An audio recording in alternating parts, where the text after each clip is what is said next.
requirements when it comes to yung mga physical plant, yung mga personnel, no, that we're going to perform all the tests, no, included in our water analysis. So, di ba sabi natin kahapon, meron tayong mga radiological, chemical, biological, and bacteriological and physical examination for our water analysis. Hindi ka pa nakastart ng quiz, Miss Fantilaga? Wala ka dyan sa mga...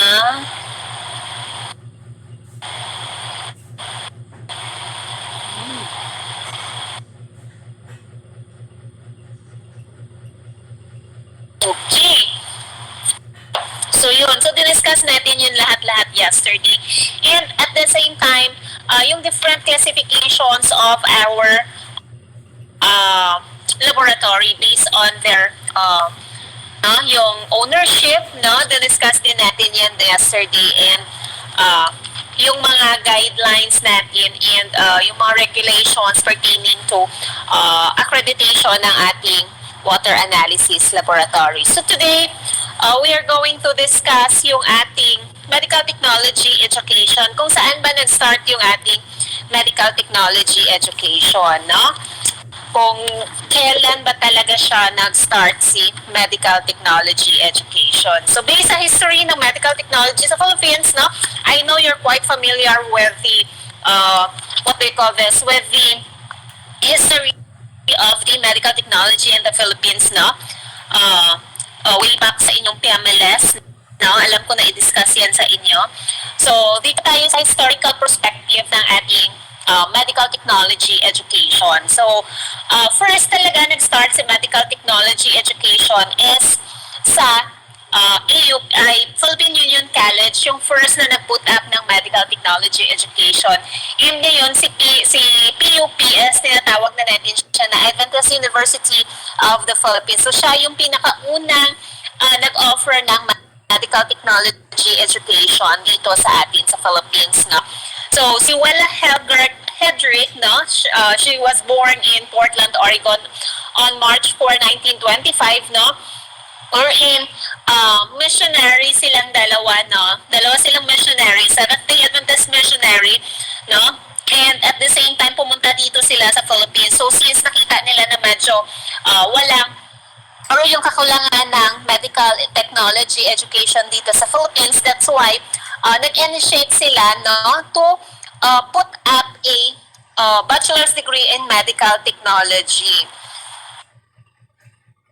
No, she was married to Elvin Hedrick, who was a medical internist, and the couple who served as missionary in the Philippines from 1952 to 1963. So sila talaga yung nag-initiate para magkaroon ng medical technology na course dito sa atin sa Philippines. No, si Willa Hedrick, no? So, nag-start talaga yung medical technology sa Philippine Union College, or ngayon tinatawag natin siya na Adventist University of the Philippines. So, si Adventist University of the Philippines, no, well-known ito sila ngayon sa when it comes to sa board rating, no, pagdating sa board examination. Kasi most of the time, sila ng yung University of yung St. Louis sa Baguio, sila usually nakakapag 100% sa board examination. Kung titingnan nyo, pwede nyo yung i-Google, makikita nyo yan sa Google, no? Yung mga previous na mga results ng medical technology board examination, especially during yung mga March na period, sino ito? Si AUP or si Adventist University of the Philippines, no? Usually, sila yung nakakapag 100% aside from the St. Louis University and other schools. Okay, so ito siya yung kanyang husband. I-run through lang natin ito kasi nadaanan nyo naman ito, no? So sabi nga natin, first medical technology school here in the Philippines is yung Philippine Union College, no? In 1954, after the reorganization of Manila Public Health Laboratory, under the headship of Dr. Alfredo Pia de Roda and Dr. Prudencia Santa Ana, produced a training syllabus and provided a 6-month training program. So prior to that, meron na silang pinaprovide na 6-month training program. But then again, no, since nakita nga nila na medyo meron kakulangan ng medical technology education, that's why, no, at the same year, yung Philippine Union College offered the first Bachelor of Science degree course in medical technology. And after 2 years, the Philippine Union College produced its first graduate in the person of Jessie O'Malley, who is now a successful gynecologist and owner of the Mega Lab Mega Laboratories, no? Si Dr. Jessie O'Malley. So siya yung pinaka-first na gumraduate ng MedTech sa Philippine Union College. So, di ba, kung naalala nyo, na i-discuss na din natin ito previously sa first, sa introduction natin sa MTLBE, no? So, ngayon na sabi ko, si si Philippine Union College, no? Siya na ngayon yung Adventist University of the Philippines, no? And at the same time, sila yung kauna-unahan, aside sa sila yung kauna-unahang nag-put up or sila yung kauna-unahan nag-offer ng medical technology education, no? And at the same time, sila din yung may mga magandang track record when it comes to medical technology na board examination. Aside from yung St. Louis University, yung mga University of San Agustin, no, in Iloilo City, and at the same time, of course, yung UIC and San Pedro. Yung IC and San Pedro, medyo later part na lang yan sila na medyo gumanda yung kanilang board rating. Pero itong si AUP, si St. Louis University, si St. Louis University, University of Santo Tomas, and University of San Agustin, sila talaga yan noon yung palaging nagtatap or sila yung pinaka-top na school when it comes to medical technology education. But then again, tayo yata, even though hindi pa tayo ganun katagal in the field of medical technology education, hindi naman tayo umabot na nasa top 100. Nabilong naman tayo nasa top. Kung titingnan nyo, kung isi-search nyo yung ranking ng schools when it comes to medical technology na board examination, nasa top 30 yata tayo kung tingnan nyo. I don't know lang yung mga recent na mga board examination, no? Okay, so sila kasi medyo matagal na sila, no? Tayo medyo bago-bago pa lang. Hopefully, sa inyo na batch, baka nasa top 10 na tayo. Ay! No? Kaya, mapasok sa top 10 ang medtech ng GSDM SFI. Kayang-kaya.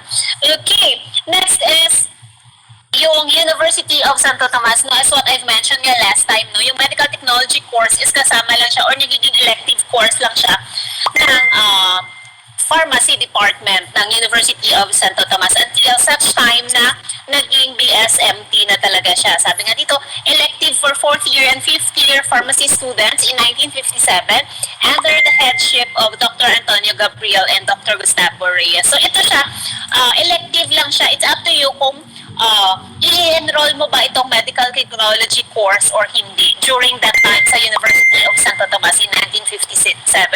But then again, at present, medical technology department is headed by Maria Frida Hapan and they're the Faculty of Pharmacy. Actually, in some institution, same department lang yung pharma and medical technology. Sabi ko nga, naging elective sa until such time na naging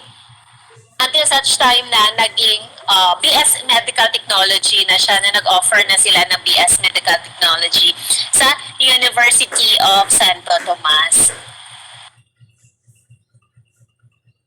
Bisitahin ko lang muna yung nagkukwizes dito, kung okay pa ba sila.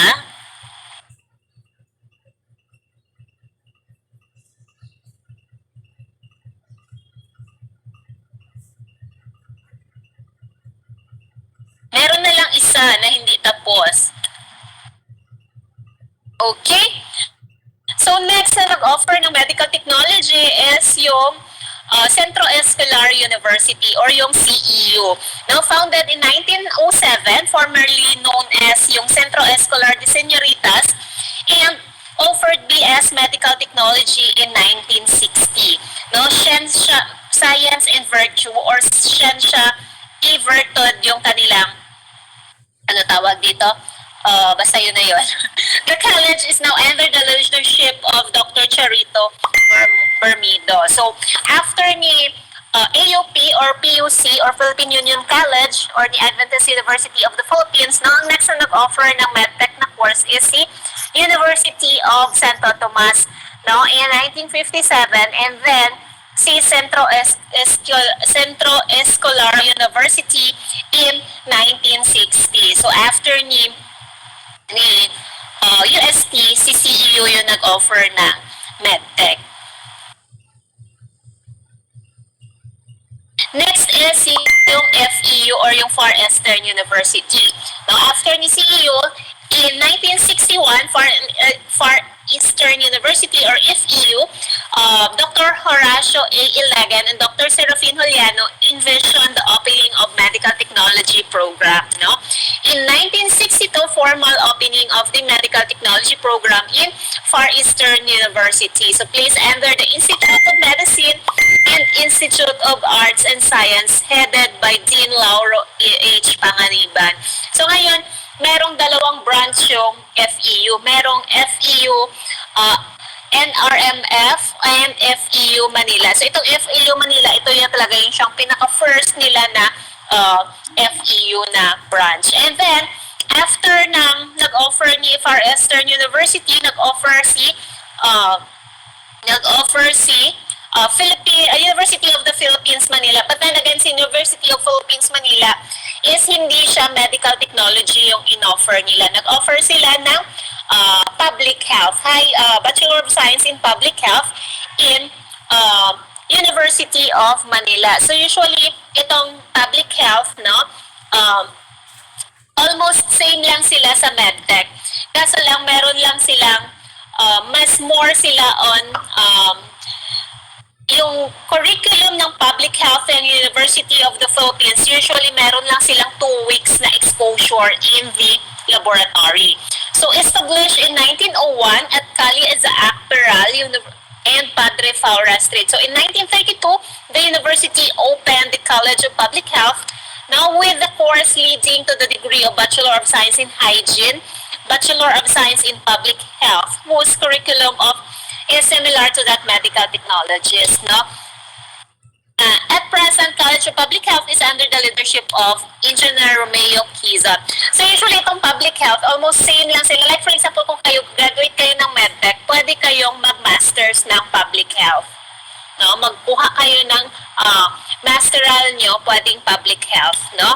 Or pwede ding MSMT. But then again, itong si public health, mas shorter lang yung kanilang exposure sa laboratory. Meron ako dating, when I was an intern, no, meron ako mga kasabayang public health students from the University of the Philippines, no, kasabayan namin nag-internship, no. Usually yung exposure nila sa laboratory is 2 weeks lang. During nung time namin, I don't know lang ngayon kung since nung time namin kasi 1 year yung internship, kagaya ng sa inyo 1 year yung internship, na meron kasi yung mga previous na batch, no, 6 months lang yung internship nila sa laboratory. Then, I don't know kung ilang weeks yung kanilang exposure, but then again, I think 2 weeks pa rin, no. Yung mga kasabayan namin before, or kasabayan ko before na mga public health from the University of the Philippines, no, na nag-internship is 2 weeks lang sila. Usually 2 days lang sila in every section. So, ang ginagawa lang nila is more nag-observe lang sila ng mga ginagawa inside the laboratory. But then again, di ba, sa medical technology laws natin, no, pwede silang mag-work as medtech. And at the same time, pwede silang kumuha ng medtech board. No, meron yan dyan sa provision ng ating law na lahat ng mga graduate ng public health pwede silang kumuha ng medtech board. And usually ito naman sila, yung mga kumukuha ng public health from the University of the Philippines, usually nagpo-proceed sila ng medicine or pumupunta sila or doon sila nagtatrabaho usually sa mga research facilities, no? Yung mga or yung sa mga NGOs usually. Okay, next, pertinent laws and CHED memorandum, no? memorandum order. So, di ba sabi natin, tayo is nag-a-abide tayo, lahat ng mga schools dito sa Philippines, no, is under tayo sa Commission on Higher Education. So, under Commission on Higher Education, lahat ng mga memorandum orders ng Commission on Higher Education, yun yung ating sinusunod. So, medical technology education in the Philippines is guided by the Republic Act number 722 or otherwise known as the Higher Education Act of 1994 and implementing rules and regulations of CHED memorandum orders. No, ito yung sinusunod natin na guidelines. So hindi na natin yan sa isa-isahin kasi hindi naman tayo magtatrabaho sa CHED. Okay. Next is general education and professional courses with 6 or 12 months of internship and Republic Act number 7722 or Higher Education Act of 1994, now creating the Commission on Higher Education, no, enter nung mga time pa ni President Fidel V. Ramos on May 18, 1994. Now ito siyang tinatawag natin na Republic Act 7722.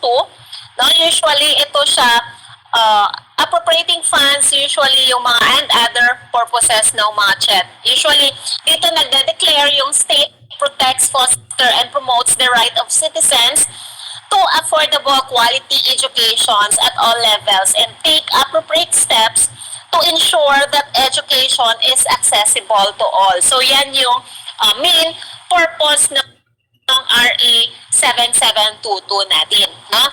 And under din dito sa 7722 natin, si CHED is nag-formulate sila ng standard policies and guidelines or tinatawag natin na Commission on Higher Education Memorandum Order. So yun na yung mga sinusunod ng mga schools ngayon. Like for example, si medical technology, sa atin sa medtech, no, meron din tayong sinusunod na memorandum order. So like, kung anong mga courses ang i-offer or anong mga subjects ang ibigay sa inyo. That's why, no, meron kayong mga subjects na medtech laws kasi aside doon sa medical technology laws natin, nandiyan din yan, nakalagay yan sa CHED memorandum orders. Like yung mga minor subjects nyo, yung mga PE, no? Bakit kayo mayroong mga PE? Bakit kayo mayroong yung mga elective na ang tawag dito, meron kayong mga entrepreneurship, di ba? Meron kayo niyan.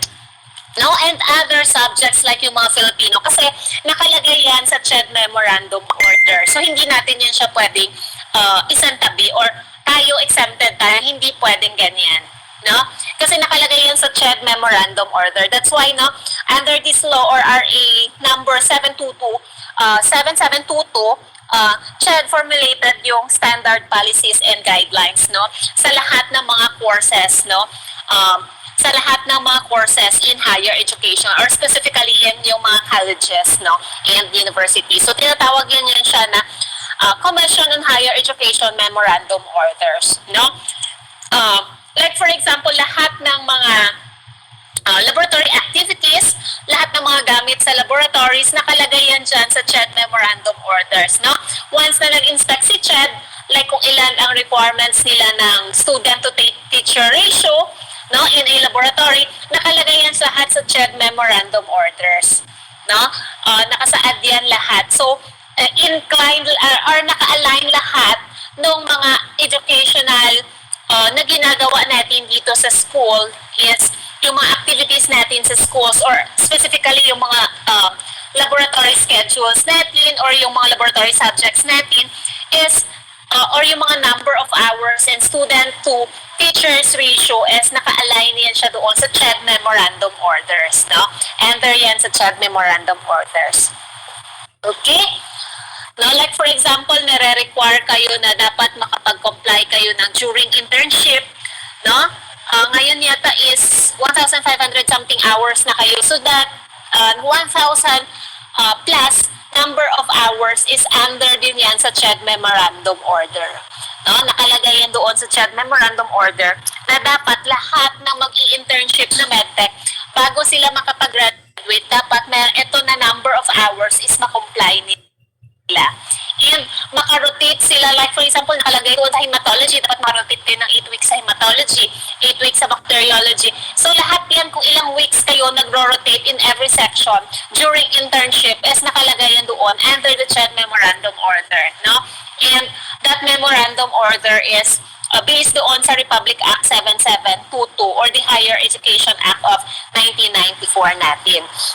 Okay, next is the Republic Act number 8292 or Higher Education Modernization Act of 1997. So it provides for the uniform composition and power of the governing boards of state university and colleges, no, nationwide. So it laid down the powers and duties of the state university, colleges, governing board, and highest policy making of the institution. So tayo, hindi naman tayo ito siya usually is under lang ito sa mga state universities and state colleges, no? Hindi tayo kasi nga tayo is hindi tayo under state U, no? Like for example, under dito sa RA 8292 nito is yung Mindanao State University, state university sila. So, govern sila ng law na ito. Okay?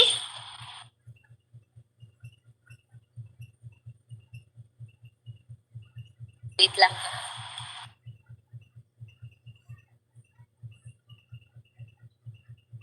Next is yung CHED Memorandum Order number 08 series of 1998 is another step toward upgrading the medical technology education policies and standards, no? Under dito sa CHED Memorandum number 08 series of 1998 natin, series of 1998, so nandito nakalagay yung mga upgrading of medical technology education. Next is CHED Memorandum Order number 27 series of 1998. So, dito policies and standards on curriculum design for a common 2-year associate in health science education. So, under dito sa CHED Memorandum Order number 27 series of 1998, no, wherein under dito merong associate in health science education. So, kami nadaanan pa namin ito ng mga time namin, no, yung associate health science education. Kayo wala na kayong ganitong subject. Parang ano yan siya, para siyang community, no, na first year and second year, dapat lahat meron kayo niyang associate health science education na subject, no, na kailanganin nyo. After nyo makagraduate ng 2 years, no, or 2 after nyo makakuha or mapasa yung associate in health science education na mga subjects, magkakaroon kayo ng certificate. And that certificate is pwede kayong mag-work as yung mga mga caregiver, no, pwede nyo siyang gamitin. But then again, ito yata siya, wala na ito siya ngayon, yung associate in health science education, nung nagkaroon na yung pinalitan na nila yung curriculum ng MedTech. No? Next is CHED Memorandum Order number 14 series of 2006, establishment of schools of medical technology. It also covers the standard policies and guidelines in operating of BSMT programs.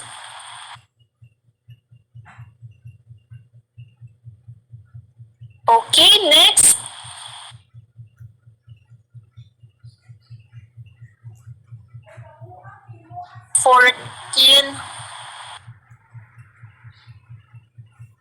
Wait lang ha.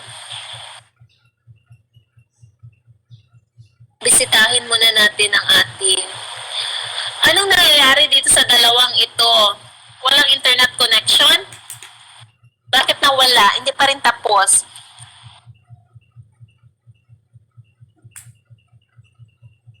So, under dito sa may, sa CHED Memorandum Order number 40, no, sabi nga, 14 pala, series of 2006, establishment of schools of medical technology, and also covers the standards, policies, and guidelines in operating BSMT school, BS Medical Technology Program. No, usually, itong guidelines na usually includes yung mga administrative and faculty requirements, no, yung mga library requirements, like for example, yung mga library requirements, dapat merong number of books, no? Merong mga different author ng books and yung mga different books in different, yung mga subjects natin in medical technology. So, dapat meron yung available na mga books. And at the same time, yung library holdings natin na tinatawag, and yung mga laboratory equipment and instruments, and at the same time, yung internship program. So, under ito ng CHED Memorandum Order number 14 series of 2006. Next is yung CHED Memorandum Order number 6 series of 2008. So usually ito siya enacted to serve as guidelines for accrediting clinical laboratories intending to train medical technology interns. So diba last time, no, as what I've mentioned last time, that lahat ng mga schools na tatanggap ng internship, kailangan nilang magkaroon or mag-secure muna ng permit from the Commission on Higher Education at the same time sa Department of Health. So hindi kayo pwedeng, like for example, sa doctor's hospital, di ba sabi ko, isa sila sa mga training facility or pwedeng mag-offer ng internship program. Kasi sila is nakakomply sila doon sa mga requirements na naiset ng Commission on Higher Education. But then again, there are some institutions na hindi sila pwedeng mag-offer ng internship program. No, that's why tayo, pili lang yung mga hospitals na pwede tayong mag-internship. Kasi nga, yung ibang hospital is wala silang permit from the Commission on Higher Education to offer internship program. That's why si General Santos Doctors Hospital natin, no, or yung base hospital natin na tinatawag is, yung laboratory nila is, meron silang permit to train yung mga medical technology interns, no? And at the same time, this Memorandum Order number 6, 2008, usually under dito, it contains the policies and guidelines, no, pertaining to the medical technology internship. Okay?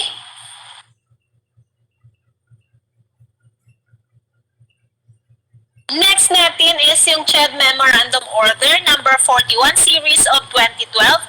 No, ito na ito na siya yung ladderized interface between the model embedment of technical vocational education and training or TVET and higher education. So nandito na siya si outcomes-based education system at yung K-12 program natin, no? Under dito sa CHED Memorandum Order 41 series of 2012 natin, no? Implemented with the usually intention of institutionalizing or ladderized interface. Yung mga vocational courses, no? That's why there are some schools na nag-offer ng mga vocational and courses na tinatawag natin. And at the same time, yung mga tinatawag dito, under dito nagkaroon na ng Bachelor of Science in Medical Laboratory Science program. So under CHED Memorandum Order number 14 series of 2006, no? Yung Associated Health Science Education is in-offer pa rin siya under yung TVET program natin. And at the same time, under din dito sa CHED Memorandum Order series of 2012, Memorandum Order number 41, dito na siya nagkaroon ng additional courses. No, dito na yung nagkaroon ng 6 months program, ay 6 months internship training program, yung under dito sa CHED Memorandum Order number 41 series of 2012. Wherein, under dito, no, nagkaroon na ng additional professional courses and or professional subjects like nagkaroon na ng cytogenetics, no? Nagkaroon na ng pharmacology, and yung clinical chemistry 1, ginawa na nila, ay yung clinical chemistry 1, ginawa na nilang clinical chemistry 1 and 2. And at the same time, kasi sa old curriculum, bago ito nagkaroon ng Memorandum Order number 41 series of 2012, yung clinical chemistry is nahati lang siya sa dalawa, clinical chemistry 1 and clinical chemistry 2. And then, under dito sa CHED Memorandum Order number 41 series of 2012, no, hinati na nila si clinical chemistry into 3. Clinical chemistry 1, clinical chemistry 2, and clinical chemistry 3. And at the same time, under dito sa CHED Memorandum Order number 41, no, series of 2012, dito din nagkaroon ng Seminar 1 and Seminar 2. And at the same time, under din dito yung sabi ko nga kanina na 6 months internship program. So under yan siya ng CHED Memorandum Order number 41 series of 2012. So dyan tayo nag-change ng panibagong curriculum, no?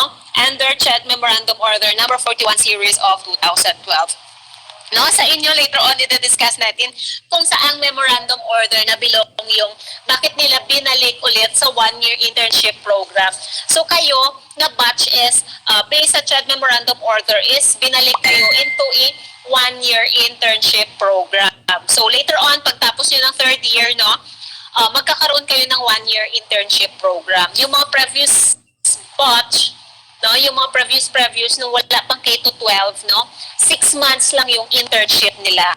Sa inyo, 1 year. Okay?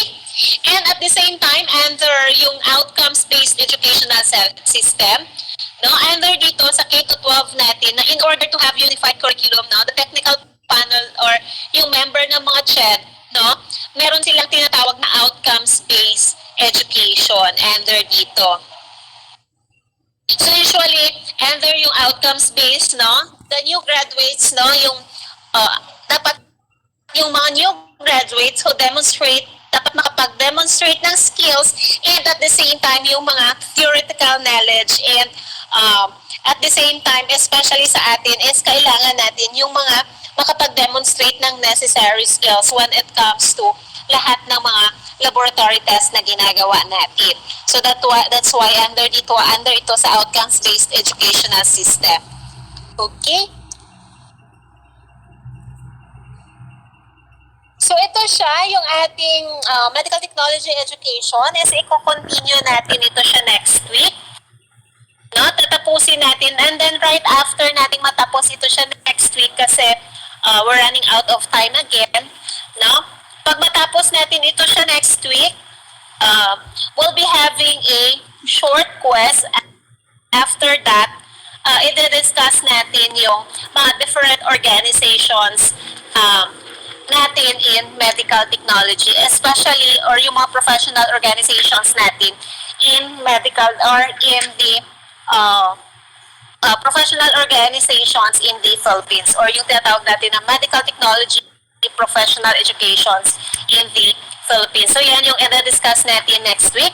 And at the same time, yung ating code of ethics and yung meron pa tayong isa na yung organ transplantation na law natin na naiwan. Okay? Is there any question before we end with our conference? Meron? Is there any question before we end? May tanong?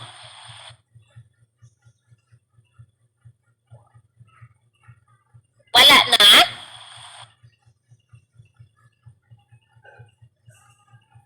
Okay, kung wala nang tanong, no, yan lang muna for now, and then see you all again next week, no? After nating i-discuss ito lahat, we'll be having a short quiz, and then we'll proceed to our next chapter. So more or less, we still have ilang meetings pa ba tayo? I think meron pa tayong December 3 and so yun na yun yung last meeting na natin on December 3 and 4, and then we'll be having our exam on kailan ba yung ating exam? 7, 8, 9 or 8, 9, 10? 7, 8, 9.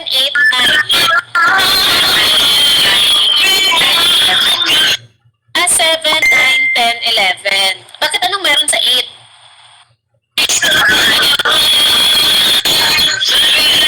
Okay. Aura pa more. Go lang. Natatawa na siya. Go lang. Okay. Bakit ka nawala, Mr. Tolentino? Okay, so yun lang muna for now, and then we'll be happy. Naulaw na ko ma. Ano maulaw mang ka? Okay, so yan lang muna for now. If wala nang tanong, no, see you all again next week. And then before natin, I might post some assignment mamaya, no, dito sa atin sa Schoology para magkaroon tayo ng last 2 assignment natin for this term. Okay? See you all again next week and keep safe everyone and stay healthy. Okay? Bawal tayong magkasakit guys. So yan lang. Bye! See ya all again next week. Bye, ma'am. Bye! Bye, ma'am. Thank you, ma'am.